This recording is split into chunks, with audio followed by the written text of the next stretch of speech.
Hey guys, what is going on? This is Ip of Rage Quit TV. Gonna be casting a game between Liquid Taeja and MVP.Vampire. This just isn't any game. This is a BO3 because it is the IPL Korean Regionals, and that is IPL5 if you're wondering. So these games are extremely recent. It is a PVT on Entombed Valley, which I do like. I find that this map is relatively balanced on this matchup, PVT. And, well, it's a great first map to enter a series. We'll see exactly how these two players play. Taeja, he got a name for himself back in Slayers when he won almost every single Korean weekly. I think like he started his run off with winning numbers 8, 9, 10, 12, 13, 14, and has won plenty since then. It is just absolutely ridiculous how often he wins that tournament. And just recently, he all-killed Team Prime, and Prime was not playing easy. They sent out Marine King, and Taeja ended up even beating Marine King, all killing him. A huge win for him, but not as big as making it into the quarterfinals of GSL Code S, and he is still in it. Those haven't been played yet. He is going up against MC, which is going to be a really tough match. And Vampire, I don't really know that much about this guy.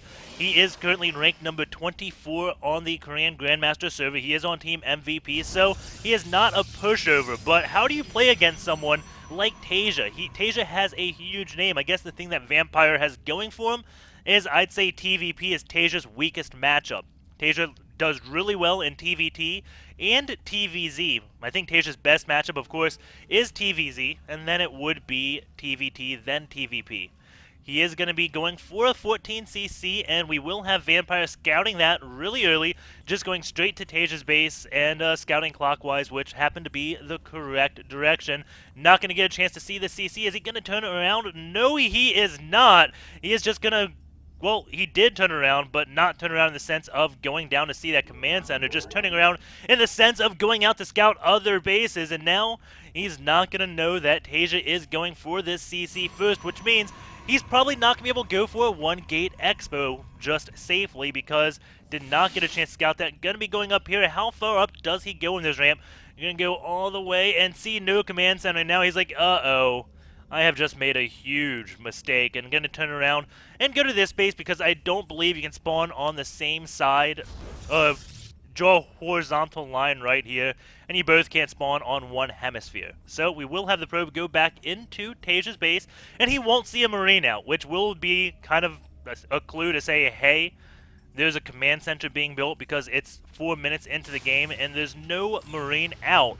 So he's going to go up the ramp, turn around, see the CC first, harass this SUV just a little bit, but the chance of harassment is done. Command center now finishes. Taeja doesn't lose any minerals trying to keep his one SCV alive in the probe. Gonna have to turn around. Now Taeja, getting scouted very late, is gonna go into the top left position and not see anything. We do have that one gate expo out of Vampire. He did get a Stalker first.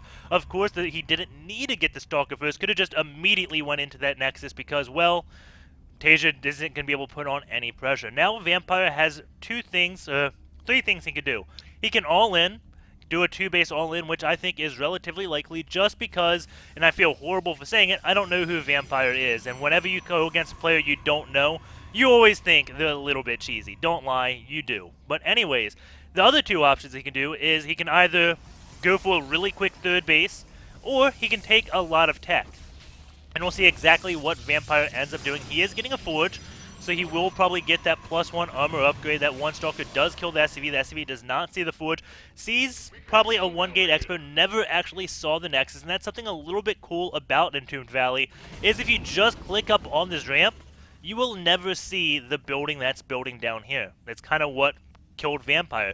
On most maps, when you go up into this base, you have vision of their natural. On Entombed Valley, you don't. So maybe it's a little good idea just to go like in a small curved line so you can see if that expansion is there, because Taeja doesn't have the best of information. He already has a bunker up because, again, he knows he has an economic advantage because he went for a CC first and knows the Protoss didn't go for a Nexus first. And Taeja going to start taking out that neutral supply depot. Not exactly sure why. The 2 Stalkers are down here. And, yeah, not too much going on in this game so far. We do have 3 gates up for Vampire and a robo facility. So he's either going to go for either getting a lot of tech out, or he is going to be just doing some type of early aggression with Immortals, Stalkers, Sentries. And I'm going with now, I'm thinking he's going to be going into the teching round. I don't think he's going to be all-inning anymore. If he was, I'd expect to see a few more sentries out. There's only 3 sentries for being 7 minutes into the game, and that isn't really that high of a number. And he isn't really producing sentries anymore, I think. I think he's going to stop at 3 and just start getting more things, like more upgrades, maybe throw down another forge, go for Twilight Council as we do see him getting now. So he isn't going to be really going on for that early aggression, which I do like. We'll see exactly how it does pay off. Taeja, he could be in a little bit of trouble if he doesn't go in to start teching. He has his third base up already. So if Vampire wanted to take an early third base, he's already missed that window. There we go, 2 Zealots, not getting any more sentries. So these 2 Stalkers probably going to start falling back relatively soon because Stim and Concussive Shells can be done.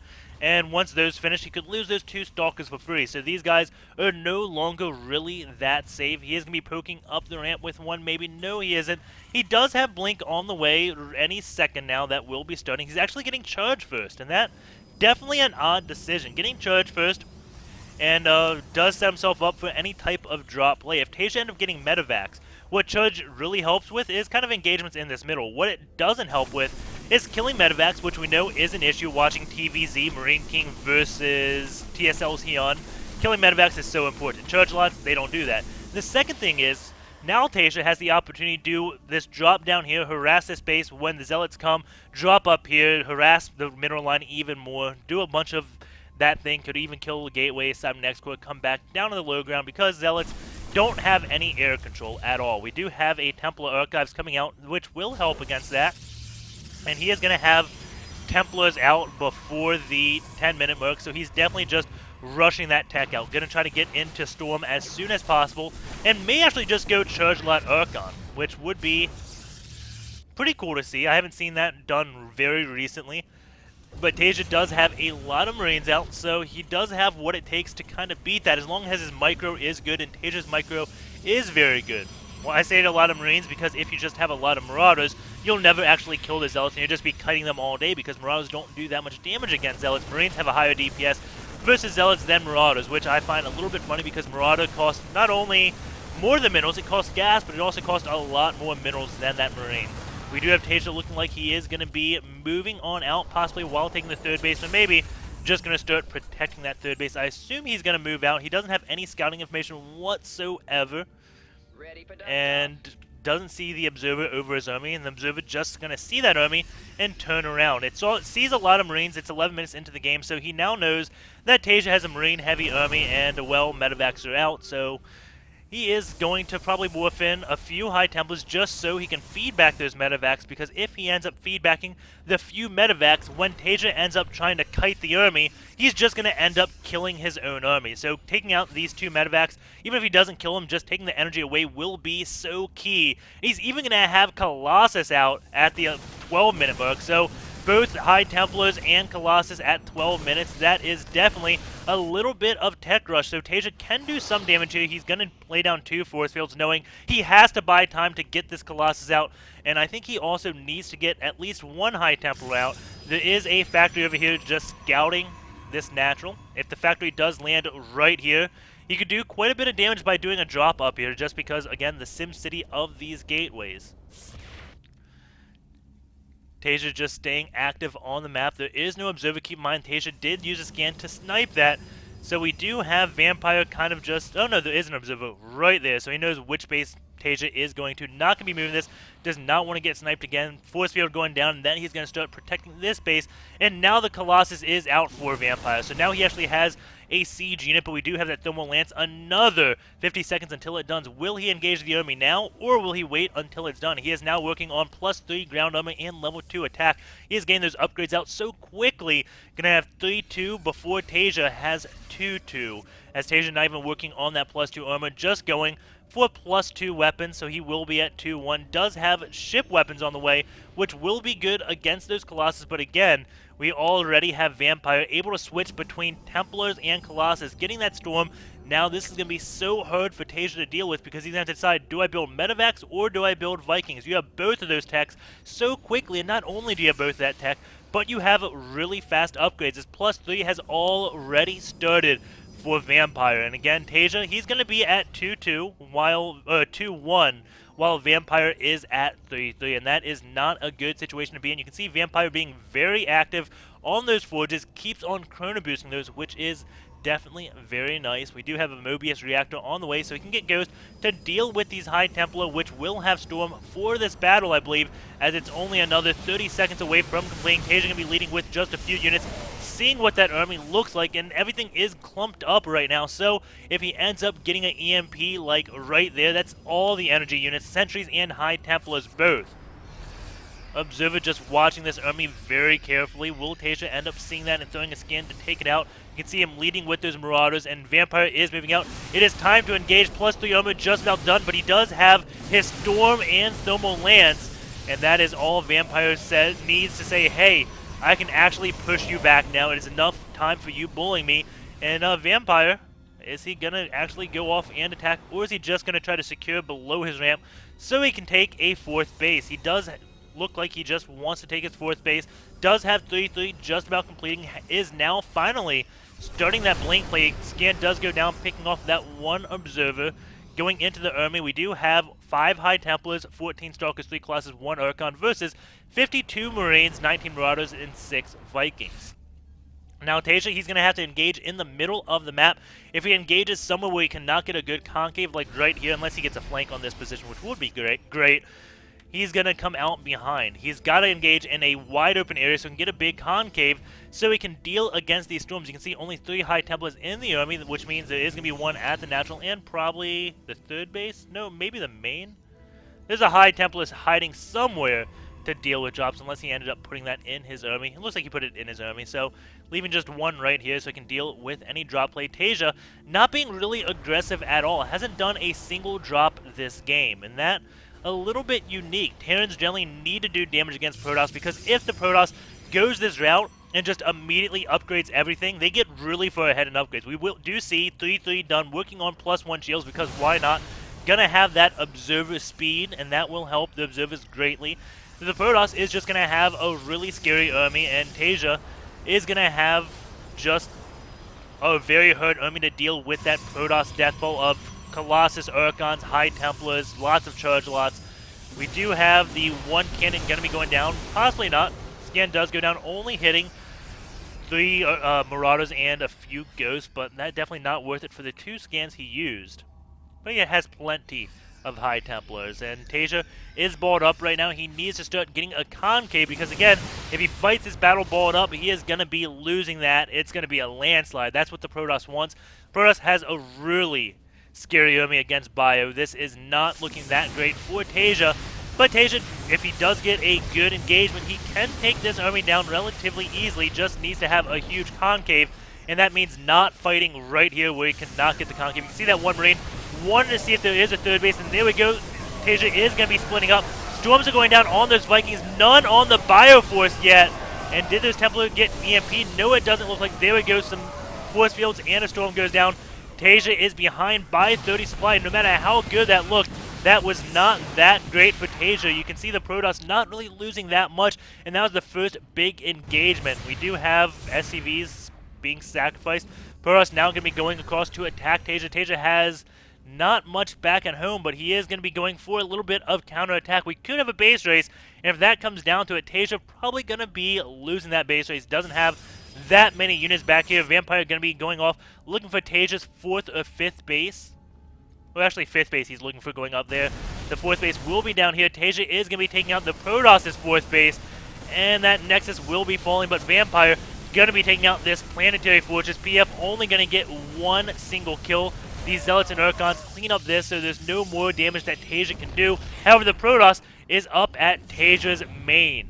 Well, I guess the main area. That 1 Zealot does come up. Doesn't see all that much, and Vampire just going to be pulling on back. Has +2 shields now, just finishing. Taeja does have 3-3 done, 8 Ghosts on the way, and that is a lot of Ghosts, and Ghosts are very good against this army that Vampire has. I know they're not that good against Colossus, and well, maybe not. He doesn't have that many Zealots. Ghosts are really good against Templar, Archons, and Zealots. There are a lot of Archons out, so those will get EMP'd right away and go down almost immediately.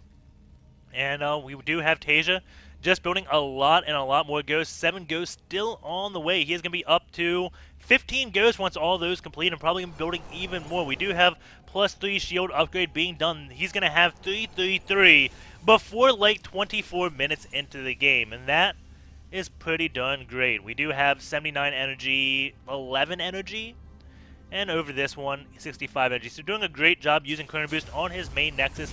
That's probably because it is on the hotkey 1. He doesn't keep his Nexus on the same hotkey. Actually, 7 and 8 do have them all. Vikings do go down looking for any Colossus they can get a hit off. They do have +2 attack, so they will take out Colossus relatively quickly. The Colossus are going to be at 333, which won't be really good for Taeja at all. All these ghosts going to possibly show themselves.